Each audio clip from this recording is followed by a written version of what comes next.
Hi friends, today I'm here to read you a story from the 1970s called Old Witch and the Polka Dot Ribbon by Wende and Harry Devlin. All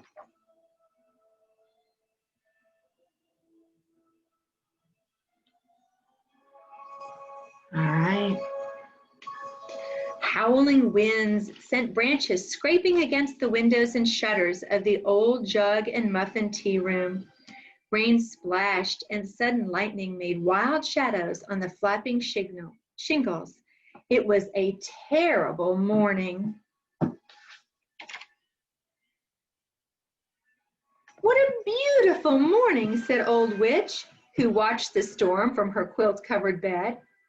With a leap, she was out of her quilts and into her high-buttoned shoes.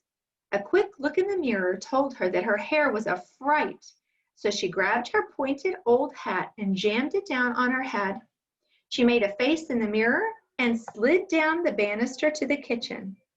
With a great deal of noise, she crashed into the kitchen door. "Bats," she said.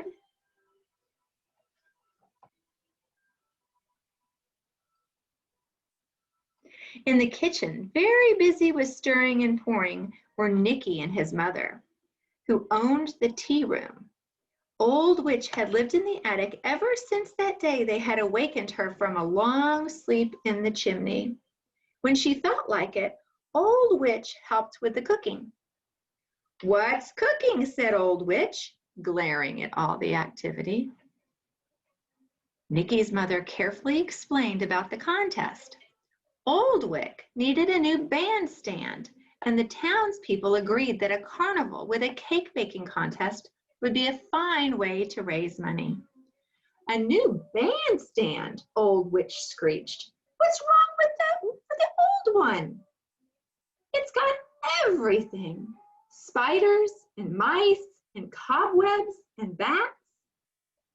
Nicky thought the best way to answer Old Witch was to invite her to the carnival. "You'll have a wonderful time," he said, "and if you like, you may enter the contest.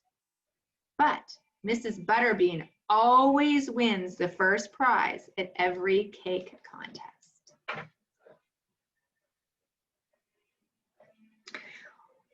Old Witch's answer was a snort as she perched herself high on a shelf to tease the cooks. She cackled as she told Nicky that she was going to sprinkle sand on his sugar cookies. Nicky's mother finally lost her patience as Old Witch knocked a can of pepper into her lemon icing. Between sneezes, she ordered the old troublemaker out of the kitchen.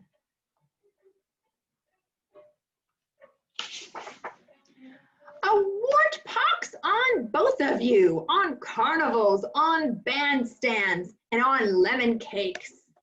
She stopped long enough to make a face, which was rather frightening on top of her own face, then grabbed her broom and sailed out of the house to the top of the black walnut tree to sulk and mutter little rhymes like this: "Toil and trouble for Old Witch. I hope they all get wild oak itch."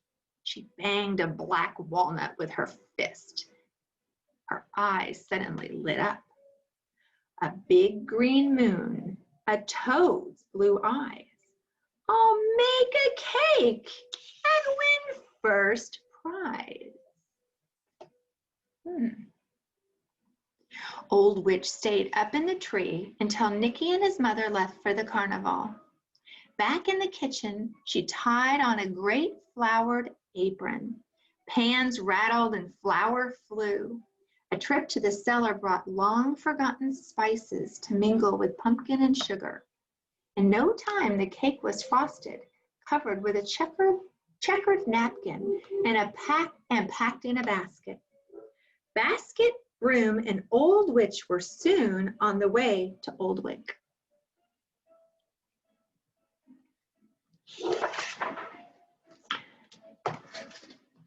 There in the village square, flags were flying over striped tents, and all around was a wonderful holiday spirit.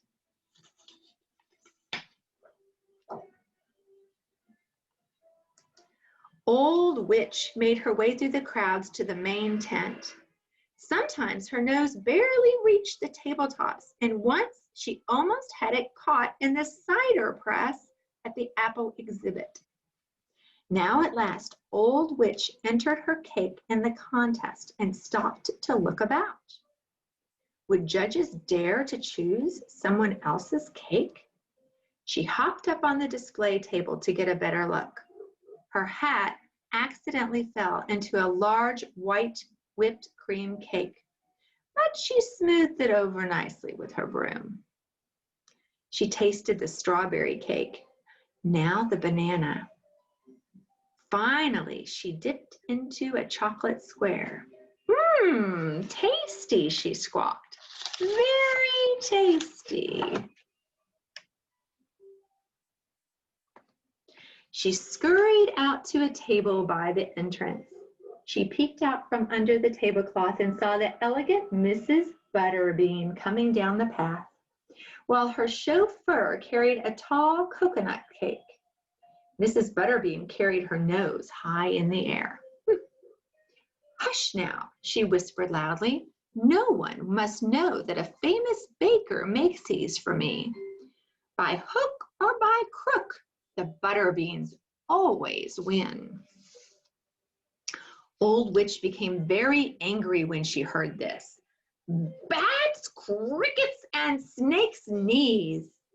She cracked her knuckles and popped her eyes. Imagine anyone cheating, other than herself, of course.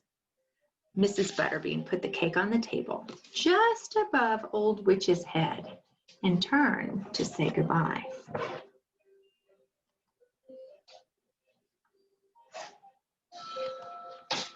Carefully, Old Witch crept out and removed her hat. She slid the coconut cake onto her head, jammed on her hat, and coasted off on her broomstick high above the tent tops. As she circled overhead, she was somewhat pleased to hear angry voices and cries of outrage.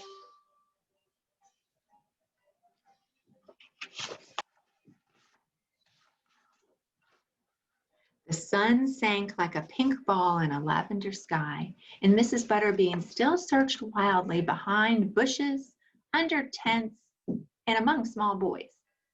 Sometimes there seemed to be a faint cackling in the wind, and a light rain of something that looked like coconut as night came over the carnival. A bit later, Nicky and his mother arrived home.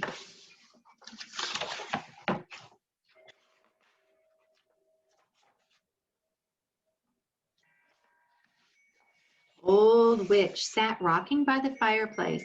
She turned her back on them and pretended to have no interest in who might have won the baking contest. Old Witch, dear, said Nicky's mother. Nicky won in the children's contest. But the most shocking thing happened. They think a cow got loose in the cake tent and Mrs. Butterbean's cake completely disappeared. Mrs. Butterbean's cake disappeared? Said Old Witch, looking at the ceiling. There was a strong wind today. She rose and glared at them. What about my magic cake?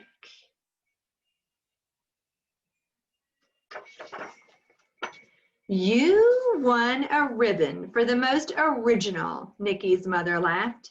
The judges thought it had a haunting flavor. Nicky added and pinned a polka dot ribbon on her cape. Old Witch, what are all those crumbs on your cake? Nicky asked. Just a little dust from dancing, she muttered. Dodging away, Old Witch made her way noisily up the attic stairs, clacking her wooden heels at each landing. She leaned over the railing. And no blasted dinner for me tonight. I'm feeling delicate. For goodness sakes, Nicky's mother brushed up the floor with her fireside broom. I smell coconut, Nicky. Do you think Old Witch could have? Nicky sniffed. our old witch?" he said, looking at the attic. "Of course not." And upstairs, old witch crept under her quilt. "Jumping Jehoshaphat! I had no idea how much trouble it was to enter a cake baking contest, or how filling." She winked at her polka dot ribbon and cackled goodnight to the black crow on her windowsill. Then, putting her hat over her face, she fell into a deep, sweet sleep. The end. I hope you enjoyed this reading of Old Witch and the Polka Dot Ribbon. Have a happy Halloween.